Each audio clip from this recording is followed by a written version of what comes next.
Dictation शुरू होगी 3 second बाद।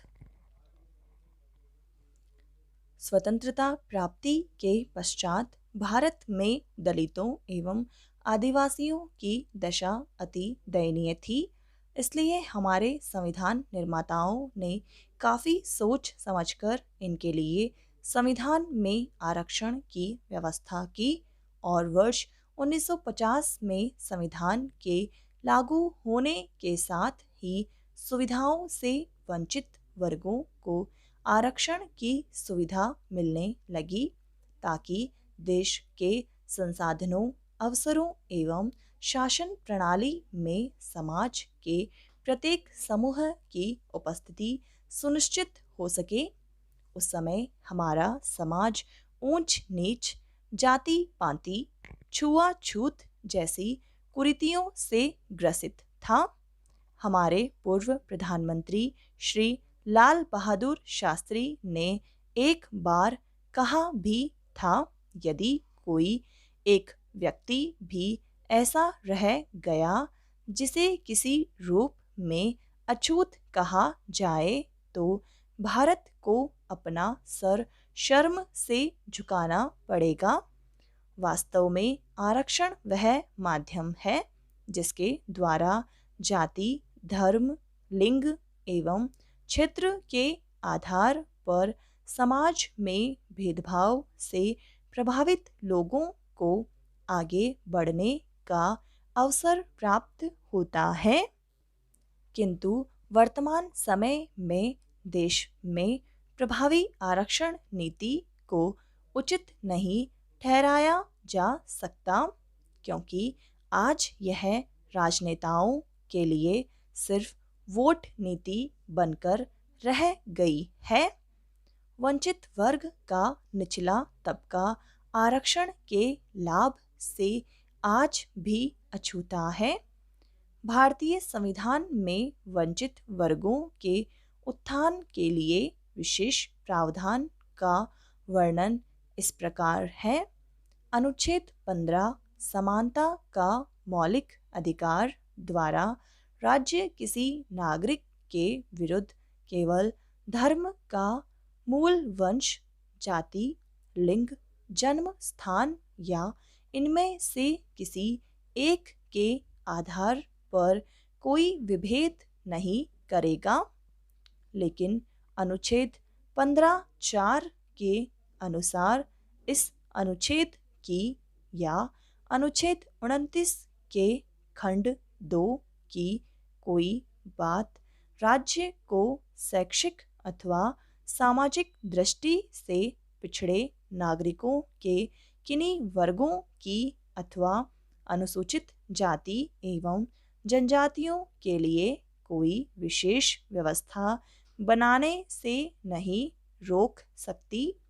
अर्थात राज्य चाहे तो इनके उत्थान के लिए आरक्षण या शुल्क में कमी अथवा अन्य उपबंध कर सकता है। कोई भी व्यक्ति उसकी विधि मान्यता पर हस्तक्षेप नहीं कर सकता कि यह वर्ग विभेद उत्पन्न करते हैं। स्वतंत्रता प्राप्ति के समय से ही भारत में अनुसूचित जातियों और जनजातियों के लिए सरकारी नौकरियों एवं शिक्षा में आरक्षण लागू है। मंडल आयोग की संस्तुतियों के लागू होने के बाद वर्ष 1993 से ही अन्य पिछड़े वर्गों के नौकरियों में आरक्षण की व्यवस्था कर दी गई। वर्ष 2006 के बाद से केंद्र सरकार के शिक्षण संस्थानों में भी अन्य पिछड़े वर्गों के आरक्षण लागू हो गया। इस प्रकार आज समाज के अत्यधिक बड़े तबके आरक्षण की सुविधाओं का लाभ प्राप्त हो रहा है। लेकिन इस आरक्षण नीति का परिणाम क्या निकला? अनुसूचित जातियों एवं जनजातियों के लिए आरक्षण लागू होने के लगभग 7 दशक बीत चुके हैं और मंडल आयोग की रिपोर्ट लागू होने के भी लगभग 3 दशक पूरे हो चुके हैं, लेकिन क्या संबंधित पक्षों को उसका पर्याप्त लाभ मिला? सत्ता एवं सरकार अपने निहित स्वार्थों के कारण आरक्षण की नीति की समीक्षा नहीं करती। पैरा अन्य पिछड़े वर्गों के लिए मौजूद आरक्षण की समीक्षा को संभव भी नहीं है, क्योंकि इससे संबद्ध वास्तविक आंकड़ों का पता ही नहीं है। चूंकि आंकड़े नहीं हैं, इसलिए योजनाओं का कोई लक्ष्य भी नहीं है। आंकड़ों के इस अभाव में इस देश के संसाधनों, अवसरों और राजकाज में किस जाति और जाति समूह की कितनी हिस्सेदारी है, इसका तुलनात्मक अध्ययन ही संभव नहीं है। सैंपल सर्वे के आंकड़े इसमें कुछ मदद कर सकते हैं, लेकिन इतने बड़े देश में 4-5 हजार के नमूना सर्वेक्षण से ठोस परिणाम नहीं निकाले जा सकते। सरकार ने 104वें संविधान संशोधन के द्वारा देश में सरकारी विद्यालयों के साथ साथ गैर सहायता प्राप्त निजी शिक्षण संस्थानों में अनुसूचित जातियों, जनजातियों एवं अन्य पिछड़े वर्गों के अभ्यर्थियों को आरक्षण का लाभ प्रदान कर दिया है। सरकार के इस निर्णय का समर्थन और विरोध दोनों हुआ।